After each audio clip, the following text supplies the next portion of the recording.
tapi juga prediksi global kan, bagaimana tahun 2024 ini karena perang Ukraina, karena perang yang terbaru lagi Israel dan Palestina, ini juga akan membawa dampak bagi perkembangan ekonomi kita.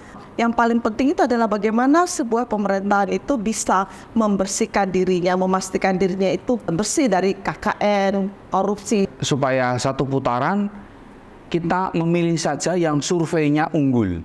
Gimana menurut Prof? Nah kalau begitu kita nggak usah pemilu aja ya. Bapak Ibu, rekan-rekan, saudara-saudara sebangsa dan setanah air. Kita kembali berjumpa di dalam podcast Suara dari Jalanan. Podcast yang mencoba mengumpulkan suara-suara yang ada di masyarakat bawah, masyarakat kebanyakan, dan kita akan tanyakan, kita akan klarifikasi, memintakan pendapat dari para ahli yang kompeten di bidangnya. Pada sesi kali ini kita kembali beruntung mendapatkan waktu dari Profesor Musda Mulia, seorang akademisi dan sekaligus aktivis sosial. Selamat berjumpa kembali, Prof. Musda. Alhamdulillah ya. Ya, sehat? Alhamdulillah. Ya. Ini harus dijaga kesehatannya, Prof. Ini kelihatannya bulan-bulan ke depan, minggu-minggu ke depan ini akan semakin dinamis ini. Ya. Prof, ada pandangan bahwa saat ini sebetulnya ketiga pasang kandidat ini semua baik. Di ketiga pasang kandidat ini ada partainya Pak Jokowi, ada orangnya Pak Jokowi. Jadi memilih siapa saja itu tidak masalah. Bagaimana menurut Prof. Musda? Tentu kita tidak melihat Pak Jokowi sebagai satu-satunya alasan ya, karena Indonesia ini ya bukan Indonesia dan Pak Jokowi dua hal yang berbeda kan. Nah itu ya kita tidak bisa mengatakan oh ini ada orangnya Pak Jokowi ya di paslon 1, di paslon 2 dan paslon 3. Oh enggak seperti itu. Kita yang perhatikan itu adalah visi misinya. Kemudian sepak terjang dari orang-orang itu. Rekam jejaknya. Karena yang mau jadi presiden yang berikutnya kan bukan Pak Jokowi. Ya kan, jadi harus clear. Ini yang mau jadi presiden ini apa? Siapa? Rekam jejaknya selama ini ngapain aja gitu loh ya. Jadi karena itu nggak bisa kita mengatakan oh semuanya itu adalah melanjutkan program Pak Jokowi. Pak Jokowi sudah selesai dengan 2 periode ini, karena sekarang kita harus melihat siapa figurnya, apa rekam jejaknya, bagaimana visi misinya.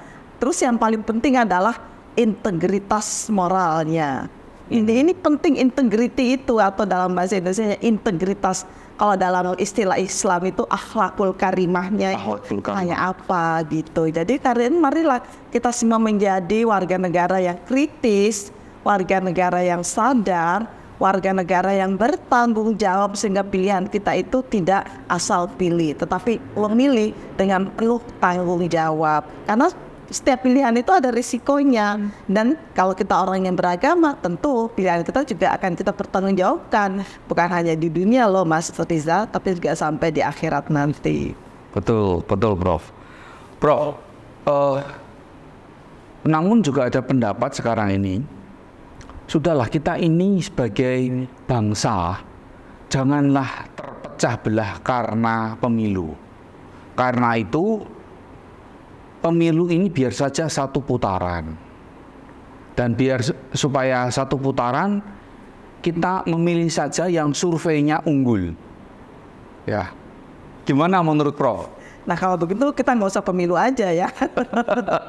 Udah gantian aja jadi estafet gitu. Sekarang kamu lagi jadi ketua kelas gitu kayak dulu ya di zaman kita masih sekolah. Saya kira nggak begitu, karena Indonesia ini sangat berharga ya untuk kita berikan kepada orang-orang yang tidak yang hanya memiliki elektabilitas yang bagus di survei. Karena lembaga-lembaga survei itu juga tergantung kepada ya siapa pemiliknya, apa visi misinya, apa motivasinya. Kita menjadi warga negara harus cerdas selama lihat ini lembaga apa, selama ini lembaga itu ngapain. Ketika ini kita melihat survei-survei itu hasilnya seperti apa ya, kita jangan langsung percaya. Kita membaca survei tapi juga kemudian melihat motivasinya si pembuat survei ini apa, lembaga ini selama ini track recordnya seperti apa. Jadi marilah kita tetap menjadi orang yang kritis, karena itu kita tidak boleh terpedaya, tidak boleh langsung tertarik kepada orang-orang yang elektabilitasnya tinggi menurut sebuah lembaga survei. Ya, oke, jadi intinya kita sudah punya sistem pemilu, dan di sistem pemilu itu sudah memang dimungkinkan 2 putaran, ya diikuti saja proses itu, Prof ya. Betul. Jangan diaborsi gitu ya. Karena kampanye supaya sudah sekarang 1 putaran saja, dan karena itu milih yang unggul itu bisa saja memang kampanye yang didorong oleh pihak yang berkepentingan. Jadi oleh kelompok-kelompok tertentu yang ingin memangkas prosedur-prosedur, karena itu menurut saya tetap prosedur itu penting, ya proses itu juga penting, karena itu jangan semuanya itu sama hybrid gitu ya. Kita langsung, kalau begitu kita mengapa kalau mengatakan kita nggak usah pemilu aja deh, itu kan jadi janganlah menjadi orang-orang yang suka potong kompas, ya berbahaya loh. Ya. Prof, juga sekarang ini yang banyak didengar adalah masyarakat itu sebetulnya yang diharapkan masyarakat itu apa sih? Dari berbagai survei itu juga teridentifikasi setidaknya ada 3 yang besar, yaitu yang pertama adalah kebutuhan sembako, yang kedua adalah kebutuhan pekerjaan, terus yang ketiga yang diharapkan itu adalah pemerintahan yang bersih dari KKN. Nah, dari tiga isu utama yang disuarakan masyarakat ini, kita ada 3 kandidat ini. Bagaimana Prof Musda melihat ketiga kandidat ini, siapa yang paling mampu untuk menjawab 3 masalah ini? Ada kritik sekarang ini, oke, Pak Jokowi membangun infrastruktur, tetapi ternyata pejabatnya yang korup juga banyak gitu. Nah, kandidat nomor 1, 2, dan 3 bagaimana?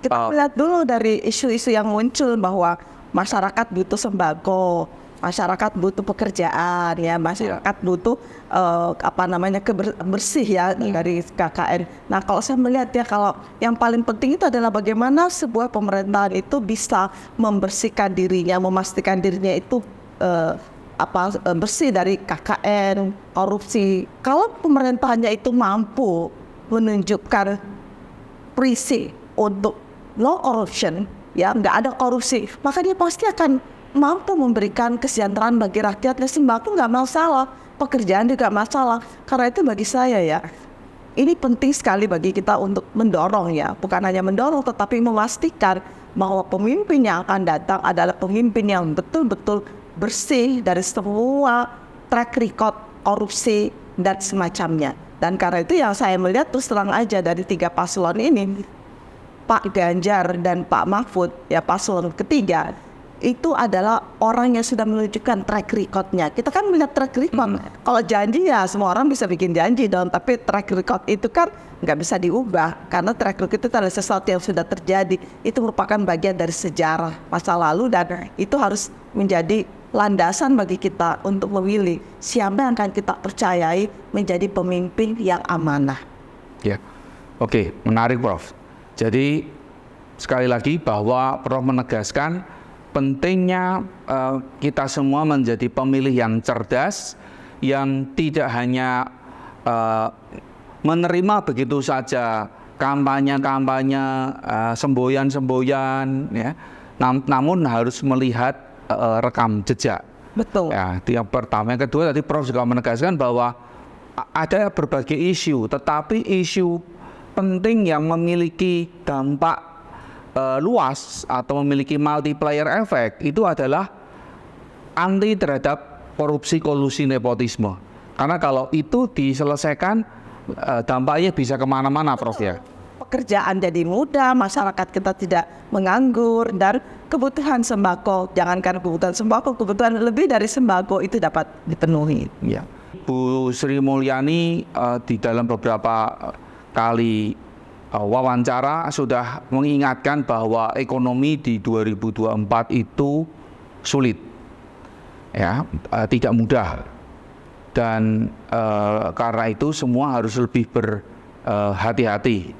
Namun di sisi lain ada banyak informasi bahwa bantuan-bantuan langsung tunai itu diberikan. Satu sisi ini bisa memang meningkatkan daya beli masyarakat, tetapi di dalam konteks politik saat ini, apakah itu tidak berpotensi menggiring pemilih ya Prof ya? Dengan memberikan bantuan-bantuan tunai, menjanjikan bansos, apa kan bansos kan milik negara ya, milik masyarakat. Itu kok dipakai buat mengiming-imingi pemilih ya? Itu kan sesuatu hal yang melanggar aturan loh. Jadi menurut saya ya, saya setuju dengan Sri Mulyani bahwa tahun 2024 itu adalah tahun yang akan sulit ya, karena prediksi ini bukan hanya dari Sri Mulyani, tapi juga prediksi global kan, bagaimana tahun 2024 ini karena perang Ukraina, karena perang yang terbaru lagi Israel dan Palestina, ini juga akan membawa dampak bagi perkembangan ekonomi kita. Karena itu masa depan kita ini kelihatannya agak-agak suram ya, karena itu memilih pemimpin yang benar ini menjadi satu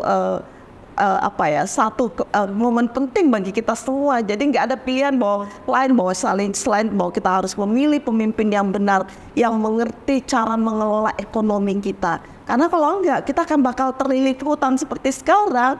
Karena utang luar negeri kita itu udah mengerikan sekali loh. Karena itu marilah kita bersama-sama menyadari bahwa kita tidak bisa lagi untuk mundur ya sedikit pun, bahwa kita harus memilih pemimpin yang bersih, pemimpin yang bebas KKN, bebas korupsi, dan bebas dari perilaku-perilaku yang suka menghambur-hamburkan uang negara. Oke, baik.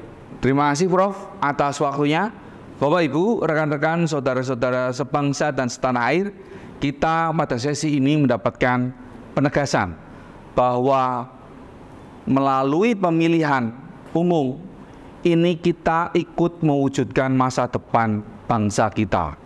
Apakah Indonesia ke depan akan menjadi negara yang maju, yang bebas dari korupsi, kolusi, dan nepotisme? Itu akan ditentukan oleh suara kita. Dan karena itu Prof Musdah mengingatkan untuk kita bertanggung jawab, untuk kita melihat rekam jejak para kandidat secara lebih seksama dan tidak cuma terkesima, oh ini kayaknya kok tampangnya, kayaknya penampilannya, kayaknya gayanya itu asik-asik, tetapi kita tidak boleh berhenti di situ. Terima kasih Prof Musdah, Bapak Ibu, rekan-rekan, saudara-saudara sebangsa dan setanah air. Kita bertemu dalam sesi selanjutnya. Terima kasih.